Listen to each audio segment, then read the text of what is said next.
नमस्कार, तुम्हा सर्वांचं आपल्या स्टडी पॉइंट या यूट्यूब चॅनलमध्ये स्वागत आहे. तर बांधकाम कामगार महिलांच्या प्रसूतीसाठी सरकार देणार 25,000 रुपये अनुदान शासन निर्णय देखील जाहीर झालेला आहे. पाहू शकता संपूर्ण सविस्तर जी-आर या व्हिडिओच्या माध्यमातून आपण जाणून घेणार आहोत. तत्पूर्वी तुम्ही जर आपल्या स्टडी पॉइंट या यूट्यूब चॅनलवरती जर नवीन असाल तर आपल्या या चॅनलला लगेचच लाईक आणि सबस्क्राईब करायला विसरू नका. चला तर मग वेळ वाया न घालवता बांधकाम कामगार महिलांच्या प्रसूतीसाठी सरकार कशा पद्धतीने 25,000 रुपये अनुदान देणार आहे ते या ठिकाणी आपण जाणून घेऊया. बघा, या ठिकाणी तुम्ही जी-आर पाहू शकता. जी-आर तुमच्या समोर आहे.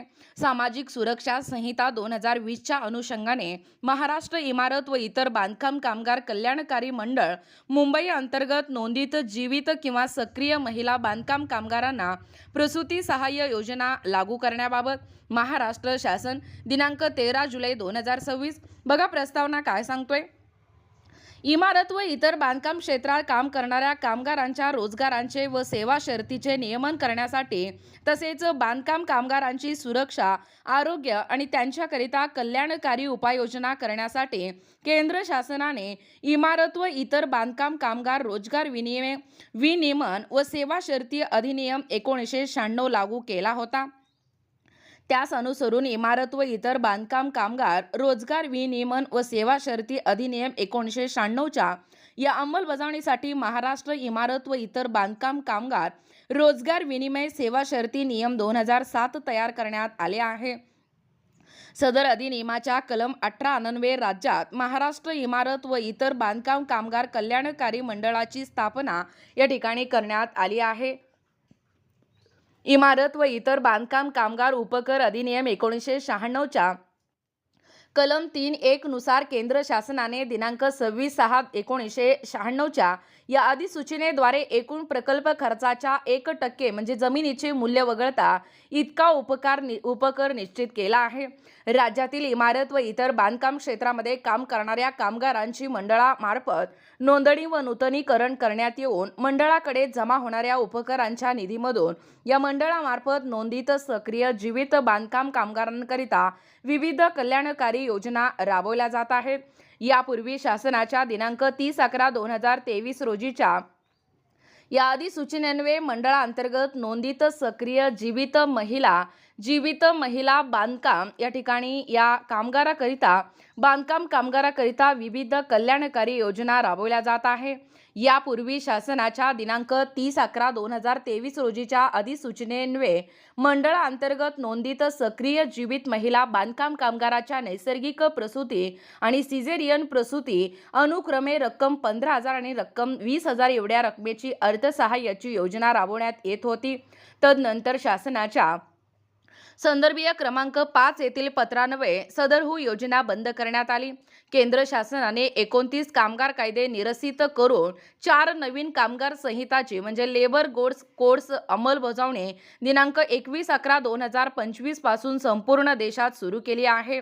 त्या अंतर्गत संदर्भीय क्रमांक 1 व 2 येथील अधिनियम निरसित करण्यात आले असून आता इमारत व इतर बांधकाम कामगार कल्याणाशी संबंधित बाबींचा समावेश सामाजिक सुरक्षा संहिता 2020 मध्ये करण्यात आला आहे. सदर संहितेच्या कलम 7 आणि 6 मध्ये बांधकाम कामगारांना कोणत्या बाबींकरिता विविध कल्याणकारी योजना राबवणे आवश्यक आहे याबाबतच्या तरतुदी स्पष्ट करण्यात आल्या आहेत. यानुसार कलम 7 मध्ये अशीही तरतूद केली आहे की make payment of maternity benefit to the beneficiaries अशी देखील तरतूद नमूद केली आहे.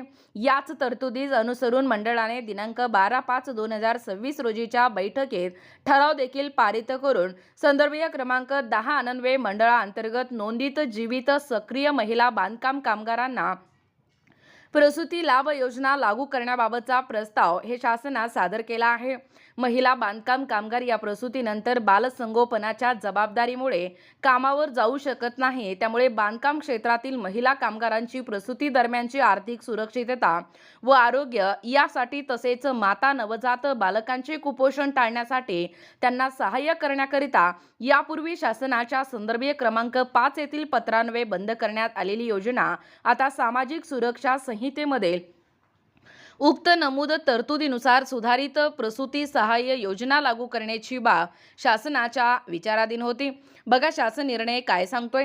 महाराष्ट्र इमारत व इतर बांधकाम कामगार कल्याणकारी मंडळ मुंबई अंतर्गत नोंदित जीवित सक्रिय महिला बांधकाम कामगारांना सुधारित प्रसूती सहाय्य योजना लागू करण्यास या शासन निर्णयान्वये मान्यता देण्यात येत आहे. या योजनेबाबतचे पात्रता निकष, वित्तीय सहाय्य आणि आवश्यक कागदपत्रे याबाबतचा गोषवारा या सोबतच्या प्रपत्र अ मध्ये नमूद केलेला आहे. महाराष्ट्र इमारत व इतर बांधकाम कामगार कल्याणकारी मंडळ मुंबई यांच्याकडे जमा होणाऱ्या उपकरामधून सदर योजनेवरील खर्च भागवण्यात यावा. अर्जदाराने खोटी माहिती दिल्यास त्यांना देय होणाऱ्या लाभाची वसुली करून सदर कामगारांची नोंदणी रद्द करण्यात येईल. तसेच सदरहू कामगार फौजदारी कार्यवाहीस पात्र ठरेल. सामाजिक सुरक्षा संहिता 2020 नुसार वरील प्रमाणे मंडळाअंतर्गत नोंदणीकृत महिला बांधकाम कामगाराकरिता सुधारित केलेल्या प्रसूती सहाय्य योजनेबाबत मंडळाच्या संगणकीय प्रणालीमध्ये या शासन निर्णयातील तरतुदीनुसार आवश्यकतेप्रमाणे बदल करण्यात यावेत. पाहू शकता सदरची योजना महाराष्ट्र इमारत व इतर बांधकाम कामगार कल्याणकारी मंडळ मुंबई मार्फत राबवण्यात येईल. सचिव तथा मुख्य कार्यकारी अधिकारी यांनी योजना अंमलबजावणीबाबत आवश्यक ती कार्यवाही करण्यात यावी. सदर शासन निर्णय महाराष्ट्र शासनाच्या संकेतस्थळावरती उपलब्ध करण्यात आला असून हा आदेश डिजिटल स्वाक्षरीने साक्षांकित करून काढण्यात येत आहे. महाराष्ट्राचे राज्यपाल यांच्या आदेशानुसार व नावाने दीपक पोकळे, उपसचिव, महाराष्ट्र शासन.